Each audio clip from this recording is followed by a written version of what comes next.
എല്ലാവർക്കും നമസ്കാരം. Food and ക്രാഫ്റ്റിലേക്ക് സ്വാഗതം. ഇന്ന് ഞാൻ വന്നിട്ടുള്ളത് നിങ്ങൾക്ക് എല്ലാവർക്കും യൂസ്ഫുൾ ആയിട്ടുള്ള ഒരു കൊച്ചു ടിപ്പുമായിട്ടാണ്.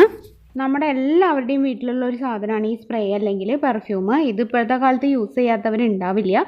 അപ്പോൾ പെർഫ്യൂമിൻ്റെ വേറെ ഡിഫറെൻ്റ് ആയിട്ടുള്ള രണ്ട് ഉപയോഗമാണ് ഇന്ന് ഞാൻ പറയുന്നത്. അപ്പോൾ നമുക്കിനി വീഡിയോയിലേക്ക് കടക്കാം.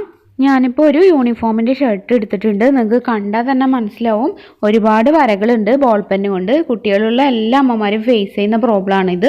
അപ്പോൾ ഈ മഷികൾ കളയാനായിട്ട് നമ്മൾ സാധാരണ കേസിൽ ശ്രമിക്കുകയാണെങ്കിൽ ഒരുപാട് ബുദ്ധിമുട്ടാണ്. സോപ്പൊക്കെ വെച്ച് ഉരച്ചാലൊന്നും ഇത് പോവില്ല. അപ്പോൾ ഇങ്ങനൊരു സിറ്റുവേഷൻ വരുമ്പോൾ നിങ്ങളെ ഹെൽപ്പ് ചെയ്യാനായിട്ട് നമുക്ക് സ്പ്രേ ഉപയോഗിക്കാം.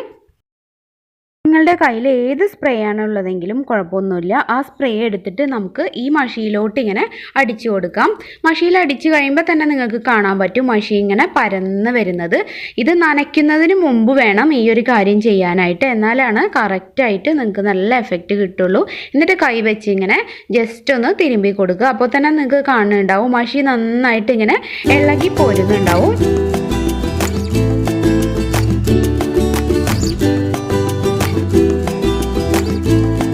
ഇനി നിങ്ങൾ ഏത് ഡിഷ് വാഷാണോ യൂസ് ചെയ്യുന്നത് അതിൽ നിന്നൊരു ഡ്രോപ്പ് ആക്കി കൊടുക്കുക. എന്നിട്ട് കൈ വെച്ച് ജസ്റ്റ് ഒന്ന് റബ്ബ് ചെയ്യുക. എന്നിട്ട് സാധാരണ വെള്ളത്തിൽ കഴുകി കഴിയുമ്പോൾ മഷിയുടെ കറ ഫുള്ളായിട്ട് പോയി കിട്ടും. അപ്പോൾ ചെറിയ കുട്ടികളുള്ള അമ്മമാർക്കൊക്കെ എന്തായാലും ഇത് നല്ല യൂസ്ഫുൾ ആവും. കാരണം ഈ ഒരു പ്രശ്നം അവർക്കാണ് ഏറ്റവും കൂടുതൽ ഫേസ് ചെയ്യേണ്ടി വരിക. ഇനി നമുക്ക് മറ്റൊരു ടിപ്പ് കൂടി നോക്കാം. ഞാനിപ്പോൾ ഒരു ലെതറിൻ്റെ ഹാൻഡ് ബാഗ് എടുത്തിട്ടുണ്ട്. അതിലിങ്ങനെ പെന്ന് വെച്ച് വരച്ചു കൊടുക്കുകയാണ്. ഈ ഒരു പ്രശ്നവും നമുക്ക് പലപ്പോഴും ഫേസ് ചെയ്യേണ്ടി വരാറുണ്ട്. ഇത് നമ്മൾ എന്തൊക്കെ വെച്ച് കഴിയാലും പോകാനായിട്ട് വളരെ പാടാണ്. ഇങ്ങനെയുള്ള സിറ്റുവേഷൻസിലും നമുക്ക് സ്പ്രേ വെച്ച് തന്നെ ഇത് കളയാം. ഇതിൽ ഞാനിങ്ങനെ സ്പ്രേ വെച്ച് അടിച്ചു കൊടുക്കുകയാണ്. സ്പ്രേ വെച്ച് അടിക്കുമ്പോൾ തന്നെ നിങ്ങൾക്ക് മനസ്സിലാവും ആ മഷി ഇങ്ങനെ ഇളകി വരുന്നത്. അപ്പോൾ ഇതൊന്ന് അടിച്ചു കൊടുത്ത ശേഷം കൈ വെച്ച് ഒന്ന് ഇങ്ങനെ റബ്ബ് ചെയ്ത് കൊടുക്കുക. പിന്നെ വീണ്ടും പോകുന്നില്ലെങ്കിൽ മാത്രം നേരത്തെ ചെയ്ത പോലെ ഡിഷ് വാഷ് ഒരു ഡ്രോപ്പ് ഒഴിച്ചിട്ട് നനഞ്ഞ തുണി വെച്ചോ അല്ലെങ്കിൽ ചെറുതായിട്ടൊന്ന് വെള്ളം നനച്ചിട്ടോ ഒന്ന് തുടച്ചെടുത്ത് കഴിഞ്ഞാൽ ഇതും നമുക്ക് പോയി കിട്ടും. പിന്നെ ഇതിലൊരു കാര്യമുണ്ട്, ഒരുപാട് പഴകിയതാണ് ഈ കറ എന്നുണ്ടെങ്കിൽ ഹാൻഡ് ബാഗിലുള്ള മഷി പോകാൻ പാടാണ്. അപ്പോൾ ഇന്ന് തന്നെ നമ്മുടെ കൈ കൊണ്ട് ഇങ്ങനെ ഒരു സിറ്റുവേഷൻ വന്നു കഴിഞ്ഞാൽ ഇന്ന് തന്നെ നമ്മളത് കളയാനായിട്ട് നോക്കുക. അല്ലെങ്കിൽ പിന്നെ കുറേ ദിവസം കഴിഞ്ഞിട്ട് ചെയ്യുമ്പോൾ ചിലപ്പോൾ അത് ശരിയായിട്ട് പോയിന്ന് വരില്ല.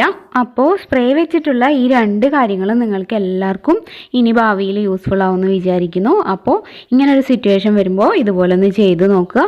ഇന്നത്തെ വീഡിയോ ഇഷ്ടമായിട്ടുണ്ടെങ്കിൽ ഒന്ന് ലൈക്ക് ചെയ്യുക, നിങ്ങളുടെ ഫ്രണ്ട്സിനൊക്കെ ഒന്ന് ഷെയർ ചെയ്ത് കൊടുക്കുക. അതുപോലെ നമ്മുടെ ചാനൽ ആദ്യമായിട്ടാണ് നിങ്ങൾ കാണുന്നതെങ്കിൽ ഒന്ന് സബ്സ്ക്രൈബ് ചെയ്യുക. സബ്സ്ക്രൈബ് ചെയ്യുമ്പോൾ തൊട്ടടുത്ത് വരുന്ന ബെല്ലൈക്കൺ ക്ലിക്ക് ചെയ്താൽ മാത്രം പോരാ, അതിനടുത്തുള്ള ഓൾ എന്നുള്ളൊരു ഓപ്ഷനും എനേബിൾ ആക്കണം.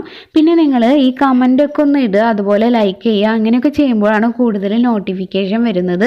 അല്ലാത്തവർക്ക് ചിലപ്പോൾ നോട്ടിഫിക്കേഷൻ കിട്ടിയെന്ന് വരില്ല. അതായിരിക്കും നോട്ടിഫിക്കേഷൻ കിട്ടുന്നില്ല എന്ന് എല്ലാവരും പരാതി പറയുന്നതിൻ്റെ കാരണം. അപ്പോൾ എല്ലാവരും എന്തായാലും ഒന്ന് ഇഷ്ടമായെങ്കിൽ ലൈക്ക് ചെയ്യുക. അപ്പോൾ മറ്റൊരു വീഡിയോ ആയിട്ട് വീണ്ടും കാണാം. എല്ലാവർക്കും നന്ദി, നമസ്കാരം.